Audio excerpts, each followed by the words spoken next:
હવે વાત કરીશું કોળી ઠાકોર સમાજના સંમેલન વિશે। જી હા, આગામી સમયમાં અહીંયા કોળી ઠાકોર સમાજનું સંમેલન વિછિયામાં મળવા જઈ રહ્યું છે। જો કે આ સંમેલન મળે એ પહેલા જ બે ફાંટા જોવા મળી રહ્યા છે। કોળી ઠાકોર સમાજની બેઠક મળી હતી, એમાં જ બે જૂથ આમને સામને આવી ગયા। સંમેલનના જે આયોજકો છે તેમણે કેબિનેટ મંત્રી કુંવરજી બાવળિયા સામે ગંભીર આક્ષેપ લગાવ્યા છે।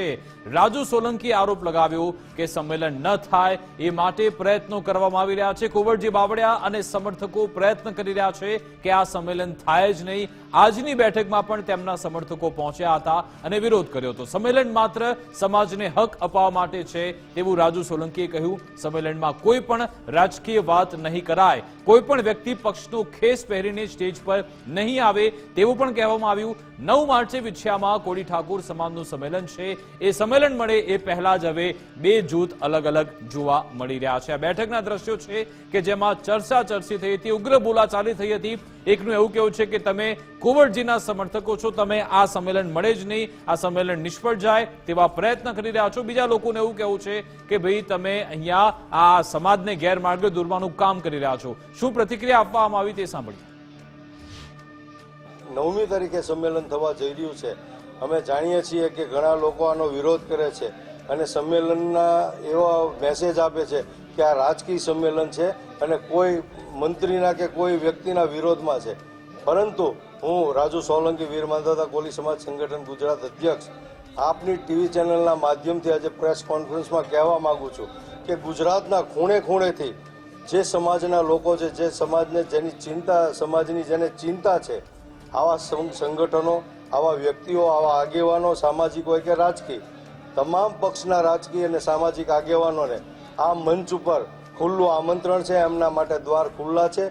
આ સંમેલન કોઈના વિરુદ્ધમાં નથી, કોઈ વ્યક્તિના વિરોધમાં નથી કે કોઈ પણ પાર્ટીના વિરુદ્ધમાં નથી। માત્ર ને માત્ર આ સંમેલન સમાજના સર્વાંગી વિકાસ માટે, સમાજના હક અને અધિકારની લડાઈ માટે અને સમાજના ન્યાય માટેનું આ સંમેલન છે। જ્યારે જેવી શરૂઆત થઈ એવી સરકાર વિરોધની વાતો થવામાં આવી, ત્યારબાદ આપે પણ જોયું કે ત્યાં બેઠેલા જ અંદરના જ લોકો જે હતા એ લોકોએ પણ ફોડ પાડ્યો કે ભાઈ શું છે આ સરકાર વિરોધની સંમેલન છે, સંમેલનની વાત કરો। રહી વાત કુંવરજી બાવળિયા સાહેબની, તો બાવળિયા સાહેબે 62 જણને એક જ દિવસે છોડાયા છે ત્યાં આગળ, કે જે 62માંથી આપ કોઈને પણ પૂછી શકો છો કે ભાઈ તમને કોણે છોડાયા છે, સરકારે પૂરતી મદદ કરી છે। બીજી વસ્તુ રહી વાત સંમેલનની, સંમેલન કરો તમે, પણ સંમેલનની જરૂરિયાત ક્યારે છે? જ્યારે તમે સરકારમાં પહેલી અંદર રજૂઆત કરો, સરકારને રજૂઆત કરી હોય તમે અને સરકાર નથી સાંભળતી આપણી વાત, એ પછી આપણે આંદોલન કરો, રેલી કરો, પરંતુ સરકારમાં હજુ સુધી કોઈએ રજૂઆત કરી ખરી? તો કોળી ઠાકોર સમાજનું સંમેલન 9 માર્ચે વિછિયામાં યોજાવાનું છે। જો કે આ સંમેલન યોજાય પહેલા જ અનેક ફાંટા જોવા મળી રહ્યા છે। અગાઉ આપણે જોયું હતું કે ઉમેશ મકવાણાનો વિરોધ કરવામાં આવ્યો હતો અને હવે કુંવરજી બાવળિયા તેમનો પણ વિરોધ કરવામાં આવી રહ્યો છે। આજે અહીંયા એવો આક્ષેપ થયો કે કુંવરજી બાવળિયાના સમર્થકો પણ અહીંયા આવી પહોંચ્યા હતા અને તેમનો એ જ હેતુ છે કે આ સંમેલન થાય જ નહીં। જો કે અહીંયાથી કેટલાક અગ્રણી એવું કહી રહ્યા છે કે આમાં રાજકારણની કોઈએ વાત ન કરવી જોઈએ, કોઈ પણ વ્યક્તિ ત્યાં સ્ટેજ પર કોઈ પણ પક્ષનો ખેસ પહેરીને નહીં આવે।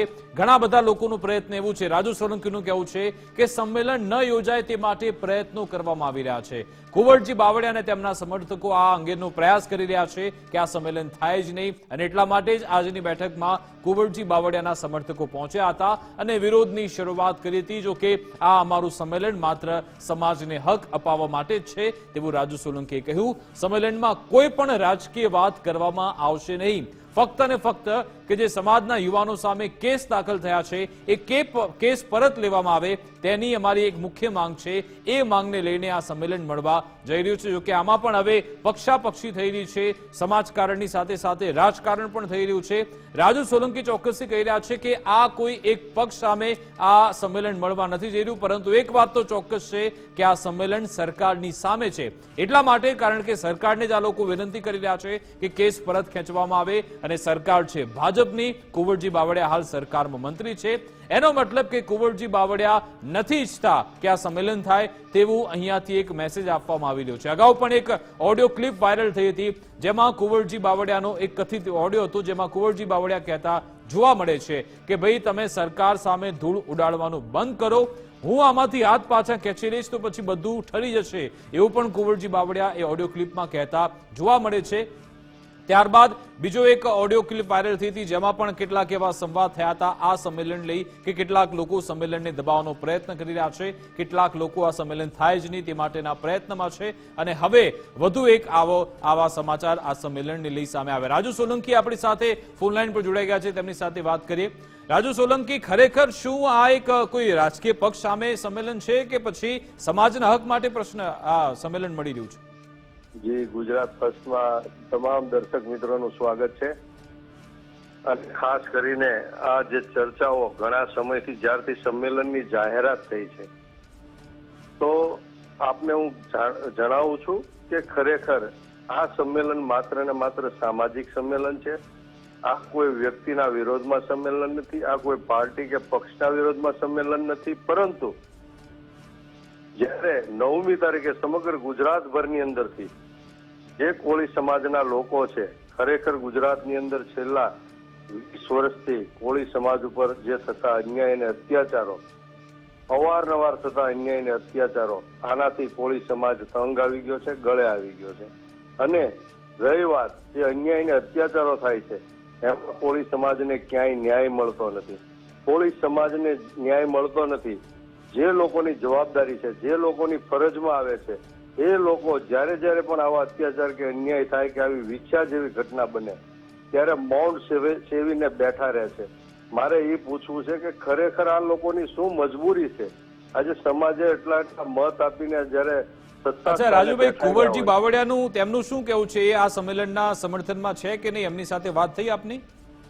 જી, મારી વાત થઈ નથી, પરંતુ કુંવરજીભાઈ બાવળિયાને આપની ટીવી ચેનલના માધ્યમથી હું કહેવા માંગુ છું કે ખરેખર કુંવરજીભાઈ બાવળિયા તે વિસ્તારના રાજકીય નેતા છે, સામાજિક આ સમાજના પણ નેતા છે, અને વર્ષોથી ત્યાં પ્રતિનિધિત્વ આ વિસ્તારની અંદર કરે છે, નેતૃત્વ કરે છે. ત્યારે આવી જયારે ઘટના બને, કોળી સમાજ ઉપર આપત્તિ આવે, કોળી સમાજ સાથે અન્યાય થાય, અત્યાચાર થાય, ત્યારે કુંવરજીભાઈ બાવળિયાએ ખરેખર આ બાબતે આગળ આવી અને આનું સોલ્યુશન લાવવું જોઈએ, સમાજની પડખે ઉભું રહેવું જોઈએ, અને સમાજની ઉપર જે અત્યાચાર ને અન્યાય થયેલા છે એના માટે કંઈક કરી અને આ 93 લોકો ઉપર જે ખોટા કેસો પોલીસે કરેલા છે, ખોટી કલમો લગાડી છે, ગંભીર કલમો લગાડી છે, આ કલમોને દૂર કરાવવી જોઈએ અને કેસો પાછા ખેંચાવવા જોઈએ. અચ્છા, જે કોળી ઠાકોર સમાજની બેઠક મળી હતી ત્યાંથી એવો મેસેજ આવ્યો કે કુંવરજી બાવળિયા એવું નથી ઈચ્છતા કે આ સંમેલન ન મળવું જોઈએ. શું એવું ખરેખર છે? હવે એવું તો આજે લોકોમાં એવી ચર્ચા થાય છે, કારણ કે કુંવરજીભાઈ બાવળિયાના જે સમર્થકો છે એ છેલ્લા 5-6 દિવસથી જાહેરમાં સોશિયલ મીડિયા દ્વારા કે ટીવી ચેનલોના માધ્યમથી આ સંમેલનનો વિરોધ કરે છે અને લોકોને ગુમરાહ કરે છે. લોકોને એવું મેસેજ આપે છે કે ભાઈ આ સંમેલન માત્ર ને માત્ર રાજકીય સંમેલન છે, આ સંમેલન કુંવરજીભાઈ બાવળિયા સાહેબના વિરોધમાં છે. પરંતુ હું આપના ટીવી ચેનલના માધ્યમથી આ સમર્થકોને કહું છું કે ખરેખર જ્યારે સમાજના હક અને અધિકારની વાત આવે, સમાજને ન્યાય અપાવવાની વાત આવે, ત્યારે તમામ સમાજના જે સમર્થકો છે એને, અને ખાસ કરીને તમામ નેતાઓએ, કોઈ પણ પક્ષના હોય, એને સમાજની સાથે રહી અને સમાજની તાકાત વધારવી જોઈએ. અને નહીં કે આવા સંમેલનોને કે આવા હક અને અધિકાર માટેની લડાઈ હોય એને ગેરમાર્ગે દોરી, એને ડાયવર્ટ કરી, એને એન કેન પ્રકારે તોડી પાડવાના પ્રયત્ન કરવા જોઈએ. બીજું કે જયારે રહી વાત કુંવરજીભાઈ બાવળિયાની, તો કુંવરજીભાઈ બાવળિયાનો આમાં કોઈ પણ જાતનો વિરોધ નથી, એક પણ વ્યક્તિને વિરોધ નથી. અને બીજું ખાસ કરીને કુંવરજીભાઈ બાવળિયા નહીં, કોઈ પણ પક્ષના હોય, આખા દેશની અંદર જેટલી પાર્ટી છે, જેટલા પક્ષ છે, એ તમામ પક્ષના લોકોને, નેતાઓને, સામાજિક અને રાજકીય જે લોકો કોળી અને ઠાકોર સમાજના છે એ તમામને ખુલ્લું આમંત્રણ છે. એના માટે આ સંમેલનના દ્વાર ખુલ્લા છે.